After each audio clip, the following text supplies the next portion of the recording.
Bonsoir à tous, quel plaisir de vous retrouver en ce jeudi soir avec une formidable équipe masculine, non féminine. Bravo, masculine. Je pensais encore aux pompiers qui étaient là il y a quelques instants. Avec Laure Girard, notre rédactrice en chef, bien évidemment. Rebonsoir Laure. Bonsoir Aurélien. Bonsoir, et Emeline Falampin. Bonsoir Madame Falampin. Bonsoir Monsieur Bienvenue sur le plateau, présidente de la Jeune Chambre économique du Mans et aussi membre du réseau Bref qui vise à promouvoir l'entrepreneuriat au féminin dans toute la Sarthe. Ce soir, tu vas nous proposer un rendez-vous des initiatives en Sarthe avec 2 actions de la Jeune Chambre économique du Mans. Avant de détailler ces actions, on rappelle à nos téléspectateurs l'action de la Jeune Chambre économique du Mans. Bien sûr. La Jeune Chambre économique du Mans est une antenne de la Jeune Chambre économique française qui compte à peu près 2000 membres en France. Et donc, ce ne sont que des jeunes de 18 à 40 ans, puisqu'avant 40 ans, on est jeune, évidemment, qui veulent en fait évoluer par le biais de l'action. Donc en mettant en place des actions concrètes sur le territoire et également par la formation, puisqu'il y a un catalogue de formation qui est très varié, qui peut aider en fait dans le développement personnel, dans le développement professionnel, acquérir des méthodes, etc., etc.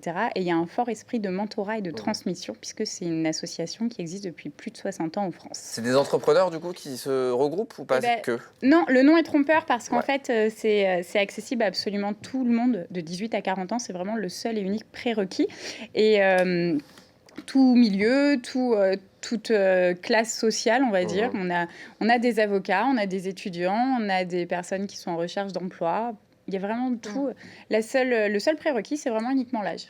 Et comme on est avec la présidente ce soir, on va évidemment parler de cette jeune chambre économique avec cette action 72 belles histoires Made in Sarthe qui va relayer 72 dates historiques en Sarthe. Ça va prendre quelle forme? Ça va prendre le format tout d'abord d'un livre. Donc, logiquement, à peu près 150 pages. Donc, un beau livre, un gros livre, dans lequel on va retracer, en fait, l'histoire de la Sarthe au travers de 72 dates exceptionnelles. Donc, elles sont diverses et variées. C'est des dates qui peuvent être historiques, puisqu'il y a un fort patrimoine historique en Sarthe. C'est des dates qui peuvent être liées au patrimoine culturel.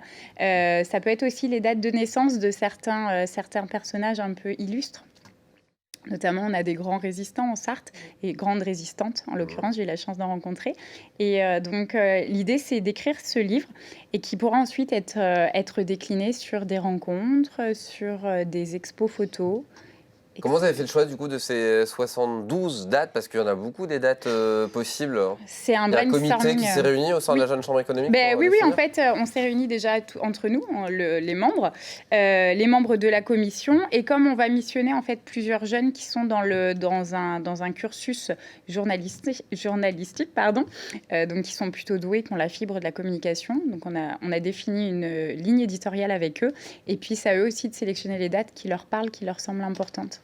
Quand est-ce qu'il va paraître cet ouvrage? C'est encore en gestation? C'est en création, là, ça y est, on est à l'étape de la création. Donc, on termine d'écrire toutes les histoires. Ça part en édition et on aimerait vraiment... On a loupé, faites lire, évidemment, le Salon du Livre Manceau, là, à peu de temps près. Mais bon, c'est conséquent comme travail. Mais début d'année prochaine, on y croit. Il n'y a pas de raison. Tu viendras nous le présenter sur le plateau. Alors, tu seras peut-être plus présidente, du coup. Peut-être. Mais tu resteras avec nous jusqu'à la fin de l'année. Tous les ans. Oui, c'est ça. Ça a un intérêt, moi je trouve ça bien justement que vous changiez de présidence chaque année. C'est important dans la philosophie de la Jeune Chambre économique. Mais c'est génial parce qu'en fait ça te permet d'une part de profiter de ton année à fond parce que tu sais que tu as 365 jours clés en main. Et ça permet aussi à l'association de ne pas reposer sur ses lauriers. On est obligé de se réinventer en permanence, on est obligé de se re-questionner parce que le président change mais tout le bureau change. Donc chacun met la main à la pâte. Chacun doit aussi à un moment prendre la responsabilité parce que si personne n'y va dans cette présidence, il y a un moment la Jeune Chambre et la Jeune Chambre économique, elle fêtera du Mans, elle fêtera ses 60 ans là le 19 novembre et elle a été créée par un des descendants de Léon Bollé, donc Gérard Bollé qui est décédé l'année dernière. Donc c'est une belle histoire quand même cette association. Il y a des beaux événements qui vont arriver, Je pense que Gérard Bollé fera peut-être un peu partie de votre ouvrage, non? Oui, évidemment. C'est une des dates qu'on pourra retrouver. Stop piqûre, Laure. Pardon? Pourquoi? Je sais pas. Vous parlez de vaccin, je laisse de quoi? Émilie causer, moi j'y peux rien. C'est quoi cette histoire? Vous n'êtes pas sans savoir qu'en Sarthe et partout en France, en fait, il y a des agressions à la piqûre dans le milieu de la nuit. Notamment le GHB, on en a parlé beaucoup, effectivement. Voilà. Le gros problème qui se pose, c'est que très souvent, les jeunes, quand ils sont victimes d'une de ces agressions, Ils se disent, bon, bah, je suis en sécurité, je suis avec des potes, donc je ne bouge pas. J'attends de voir, je m'endors, ça ira mieux demain. Sauf qu'il y a tout un protocole, il y a tout un processus à mettre en place pour stopper notamment tous les produits qui pourraient être toxiques, qui peuvent être ingérés par le corps à ce moment-là. Et ça manque de sensibilisation. Donc, tant pour les jeunes que pour les professionnels de la nuit, du monde de la nuit. Donc l'intérêt de cette action qui est en cours d'élaboration, donc qui va donner lieu à une journée de formation, de sensibilisation, donc et pour les jeunes, donc pourquoi pas déployer dans des écoles, dans des lycées, enfin les écoles supérieures, je veux dire, et les lycées, et surtout sensibiliser les professionnels de la nuit pour que eux aussi savent repérer quels sont les gestes à mettre en place s'ils constatent des agressions à ce moment-là, parce que c'est assez anxiogène pour les jeunes. Ça aura lieu quand, cette journée de formation? La date va être fixée très très rapidement, mais c'est sur sur cette fin d'année, pardon. Donc d'ici 1 mois ou 2 maximum, il y aura un professionnel de la police, donc communication police, il y aura un professionnel donc du service de la santé, de la Sarthe, et puis on va essayer de regrouper un maximum de professionnels de la nuit.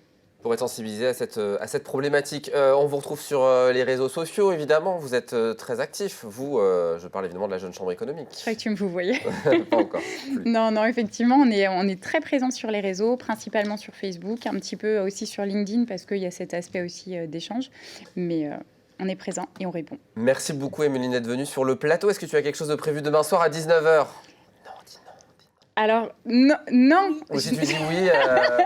Je sais pas, on m'a dit de dire non. Alors, techniquement, je sais qu'il y a la dictée, mais... Techniquement, tu seras à la dictée. D'accord, donc je ne serai absolument pas au match du Mans. Si vous voulez voir Emeline Fallompin, c'est à 19h à l'Abbaye Royale de l'Épau pour la première dictée sartoisante. On vous oblige pas. C'est l'événement de l'année, clairement. On vous oblige pas, mais ce serait mieux que vous soyez là. là. Vous allez pouvoir, depuis chez vous, directement à l'Abbaye Royale de l'Épau, vous êtes les bienvenus, vous testez à la dictée sartoisante. Soit vous essayez évidemment de faire la dictée, soit vous essayez de la traduire, si on a un petit peu peur. Je vais l'écrire, je vais faire la dictée, parce que la traduire, je trouve ça mais vraiment trop difficile. N'étant pas sartoise d'origine, j'ai beau traîner avec les patoisans. Donc vous allez plutôt la traduire du coup là en fait. Ah non, je vais essayer de l'écrire. Ah d'accord, je trouve que la traduire c'est quand même plus facile que la faire. Moi je trouve pas, enfin bref. On sera dans 2 équipes adverses, il y aura Pascal Brelon avec moi pour animer cette émission, il y aura Pilou Souchère et Serge Bertin dans le cadre évidemment de la sortie de cet ouvrage, le manuel pour bien parler sartois, on en parlera longuement. Vous pouvez évidemment toujours vous inscrire, il y a un QR code, est-ce qu'on peut remettre en régie, merci, le QR code que vous allez pouvoir scanner dès maintenant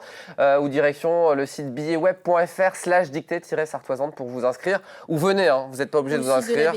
Voilà, et vous verrez Laure Girard et peut-être que vous allez battre Laure Girard, il y aura des cadeaux à gagner. J'y vais vraiment par curiosité puis pour rigoler, franchement. Ça va être un moment de détente, n'est-ce pas Emeline?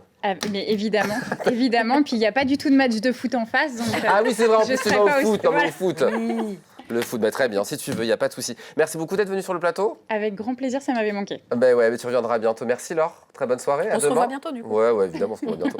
Bonne soirée à vous. Dans un instant, la suite du programme avec l'excellente Chloé Bergera, nouveau numéro de Culturel. Moi, je vous donne rendez-vous donc demain, 18h30 évidemment pour la quotidienne, et puis 19h pour cette grande dictée sartoisante. À demain.